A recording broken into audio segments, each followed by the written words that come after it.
வேதாரண்யம் அருகே ஸ்ரீ சீதா லட்சுமண ஹனுமன் சமேத ஸ்ரீ பட்டாபிராமர் ஆலய ஜீரணோத்தாரண அஷ்டபந்தன கும்பாபிஷேகத்தை முன்னிட்டு புனித தீர்த்தம் எடுத்து வருதல் மற்றும் முளைப்பாரியுடன் ஏராளமான பெண்கள் வீதி உலா. ஸ்ரீ ராமர் சீதா வேடமணிந்து குழந்தைகள் ஊர்வலம். நாகப்பட்டினம் மாவட்டம் வேதாரண்யம் அருகே உள்ள புஷ்பவனம் கிராமத்தில் ஸ்ரீ சீதா லட்சுமண ஹனுமன் சமேத ஸ்ரீ பட்டாபிராமர் ஆலய ஜீரணோத்தாரண அஷ்டபந்தன மகா கும்பாபிஷேகம் நாளை நடைபெறவுள்ள நிலையில் அதனை முன்னிட்டு 3 கிலோமீட்டர் தூரத்தில் உள்ள குளத்தில் மங்கள வாத்தியம் முழங்க சிவாச்சாரியர்கள் வேத மந்திரங்கள் ஓதி குளத்தில் புனித நீர் எடுத்து தீபாராதனை காண்பிக்கப்பட்டது. பின்னர் 100க்கும் மேற்பட்ட பெண்கள் அக்குளக்கரையில் கும்மியடித்து முளைப்பாரியுடன் ஏராளமான பெண்கள் முளைப்பாரி எடுத்து கோவிலுக்கு கால்நடையாக நடந்து சென்றனர். இந்த நிகழ்வில் தத்துருவமாக ஸ்ரீ ராமர் சீதா வேடமணிந்த குழந்தைகள் ஊர்வலமாக சென்றது பார்ப்போரை மெய்சிலிர்க்க வைத்தது.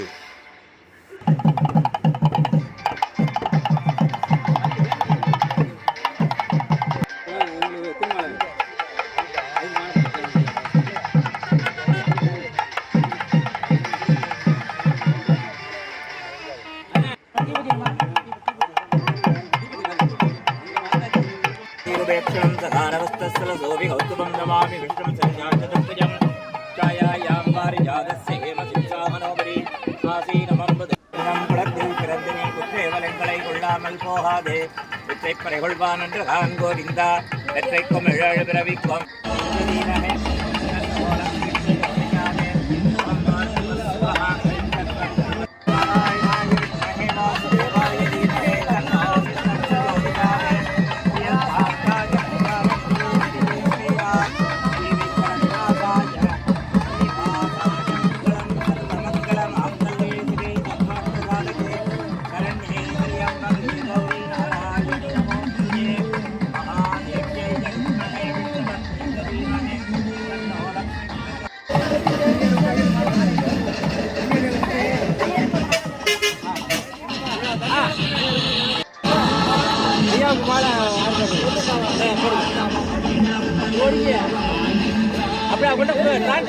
அப்படியே கொடுங்க எல்லாருக்கும் கொடுத்துருங்க.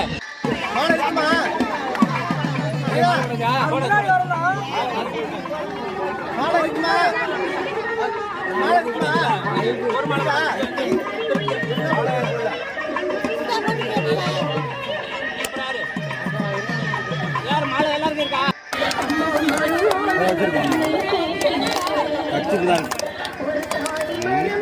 இடம் 10.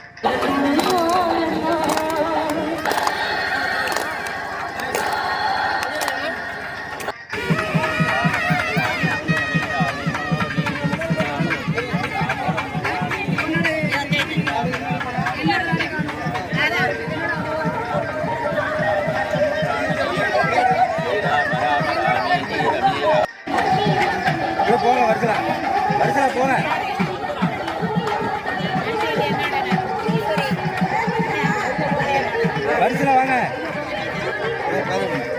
போயிட்டு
வழக்கப்படி நாட்டு வழக்கப்படி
எங்கள் ஊரின் பாதுகாவலராக இருக்கின்ற தூய அந்தோணியாருடைய திருவிழா மகிழ்ச்சியிலே இருக்கின்றோம். இந்த நேரத்திலே உங்களுக்கும் தூய அந்தோணியாருடைய திருநாள் வாழ்த்துக்களை தெரிவிப்பதிலே பெரும் மகிழ்ச்சி அடைகின்றோம். தூய அந்தோணியாருக்கு ஆண்டுதோறும் நாங்கள் விழா எடுக்கின்றோம். இது 108வது வருடமாக இந்த விழாவை நாங்கள் சிறப்பித்துக் கொண்டிருக்கின்றோம். கடந்த மே மாதம் 20ஆம் தேதி தூய அந்தோணியாருடைய திருக்கொடியை கொடிமரத்திலே ஏற்றி அவருக்கு இந்நாள் வரை 13 நாட்கள் நவநாள் செய்திருக்கின்றோம். இன்றைய நாள் இறுதி நாளிலே அவருக்கு தேர்பவனி எடுக்கின்றோம். இந்த தேர்பவனியிலே மக்கள் எல்லாம் கலந்து கொண்டு மிகவும் உற்சாகத்தோடு அந்தோணியாருடைய பெருமையை பறைசாற்றிக் கொண்டிருக்கின்றார்கள். புனித அந்தோணியாரை பற்றி சொல்லுகின்ற பொழுது இது அனைவருக்கும் தெரிந்த ஒன்றாகவே இருக்கும். உலகிலே அன்னை மரியாளுக்கு அடுத்த ஒரு நிலையிலே இருக்கின்ற தூய அந்தோணியார் பலவிதமான புதுமைகளை செய்து கொண்டிருக்கின்றார். உலகெங்கும் தூய அந்தோணியாருக்கு நிறைய ஆலயங்கள் அர்ப்பணிக்கப்பட்டிருக்கின்றன. அவர் கத்தோலிக்க மக்களுக்கு மட்டுமல்ல, மாறாக பிற மத சகோதர சகோதரிகளுக்கும் எண்ணற்ற புதுமைகளை செய்து கொண்டிருக்கின்றார். கருங்கண்ணியில் வீற்றிருக்கும் எங்களுடைய தூய அந்தோணியாரும் கூட இந்த பகுதிவாழ் மக்கள் அனைவருக்குமே நிறைய அற்புதங்களை செய்து கொண்டிருக்கின்றார். ஒவ்வொரு செவ்வாய்க்கிழமை என்றும் அந்த மக்கள் வந்து அந்தோணியாருக்கு மெழுகுவர்த்தி ஏற்றி எண்ணெய் ஊற்றி தங்களுக்கு தூய அந்தோணியார் செய்த அனைத்து புதுமைகளுக்கும் நன்றி செலுத்தி வருகின்றார்கள் என்பது இந்த பகுதியிலே ஒரு போற்றத்தக்க ஒன்றாகவே இருக்கின்றது. எனவே இந்த வேளையிலே உங்கள் அனைவரையும் தூய அந்தோணியார் நிறைவாக ஆசிர்வதிக்க வேண்டும் என்று உங்களுக்காக நாங்கள் ஜெபிக்கின்றோம். தூய அந்தோணியாரை நோக்கி வரும் ஒவ்வொருவருக்கும் தூய அந்தோணியார் நிறைவான அருளையும் ஆசிரையும் பொழிந்து கொண்டிருக்கின்றார். எனவே அந்தோணியாருடைய பாதத்திலே உங்கள் குடும்பங்களை எல்லாம் வைத்து ஜெபிக்கின்றோம். உங்கள் அனைவருக்கும் நிறைவான அமைதியையும் ஆசிரையும் தூய அந்தோணியார் கண்டிப்பாக உங்களுக்கு கொடுப்பார். இந்த வேளையிலே நாங்கள் திருவிழா கொண்டாடி கொண்டிருக்கின்ற இந்த வேளையிலே மத நல்லிணக்கத்தை வலியுறுத்துகின்ற வகையிலே 1000 பேருக்கு இங்கே கறி உணவு சமைத்து அன்னதானம் போடுகின்றோம். எனவே இந்த அன்னதானத்திலே நீங்கள் எல்லாரும் கலந்து கொண்டு மகிழ்ச்சியாக உணவை உண்டு செல்ல வேண்டும். உங்கள் அனைவருக்காகவும் நாங்கள் ஜெபிக்கின்றோம். அந்தோணியார் என்றும் உங்களுடைய குடும்பங்களில் இருந்து உங்களை பாதுகாத்து நீங்கள் செய்கின்ற தொழிலையெல்லாம் ஆசீர்வதித்து நீங்கள் பொருளாதார வாழ்விலே மென்மேலும் உயரவும் ஆன்மீக வாழ்விலே வளரவும் எல்லா வகையிலும் வழிவகை செய்வாராக. ஆமேன்.